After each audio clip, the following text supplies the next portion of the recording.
கைசில் இன்னைக்கு எபிசோட் எப்படி போகுது நடக்கும். அப்போ இன்னைக்கு எபிசோட் என்ன காட்டுறாங்கன்னா, தேவி வந்து அவங்க அத்தை வேதவழிகிட்ட கேட்குறாங்க, ஒன்றுமே சொல்லுங்கள், எங்கள் அம்மா நிலைமைக்கு நீங்கள் தான் காரணமா அப்படின்னு சொல்லி சட்டையை பிடிச்சி கேட்குறாங்க. உடனே அவங்க சொல்கிறாங்க, ஆமாண்டி நான் தான் காரணம் அப்படின்னு சொல்கிறாங்க. அன்பு சாலினிக்கு எங்கே பார்த்தாலும் பேசிக்கிட்டே இருந்தாங்க. இதை அவங்க பெரியப்பா பெரியம்மா தான் என்கிட்ட சொன்னாங்க. அதனால இதுக்கு முடிவு கட்டணும்னு சொல்லி அன்பை கொள்றதுக்காக நான் ஜூஸில் விஷத்தை கலந்தேன். ஆனால் அவங்க அம்மா மாற்றி குடிச்சிட்டாங்க அப்படின்னு சொன்னாங்க. இதை கேட்டோன்னா எல்லாருமே அதிர்ச்சி ஆகிறாங்க. அப்போ கையில் சொல்கிறாங்க, அன்பையும் சாலினியும் சேர்த்து வைக்கிறதுக்கு எனக்கு ஒரு நிமிஷம் போகுது, ரெண்டு பேருமே மேஜர், நான் பொலிட்டிஷன் பண்ணால் உடனே கல்யாணம் பண்ணி வச்சுருவாங்க.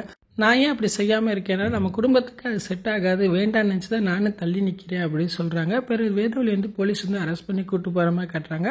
அங்கிட்டு பார்த்தா கையிலோட அம்மா வந்து கண்மொழிச்சிடுறாங்க. போய் எல்லாருமே பார்க்க போகிறாங்க. அப்போ மூர்த்தி சொல்கிறேன், அன்பு பழிவங்க இருக்காம இப்படி வேதவழி வந்து ஜூஸில் விஷத்தை கலந்துருக்காங்க அப்படின்னு சொல்கிறாங்க. அப்போ அவங்க அம்மா சொல்கிறாங்க, எனக்கு ஏற்கனவே தெரியும்டா அப்படின்னு சொல்கிறாங்க. இதை கேட்டோன்னு எல்லாருமே அதிர்ச்சி ஆகிறாங்க.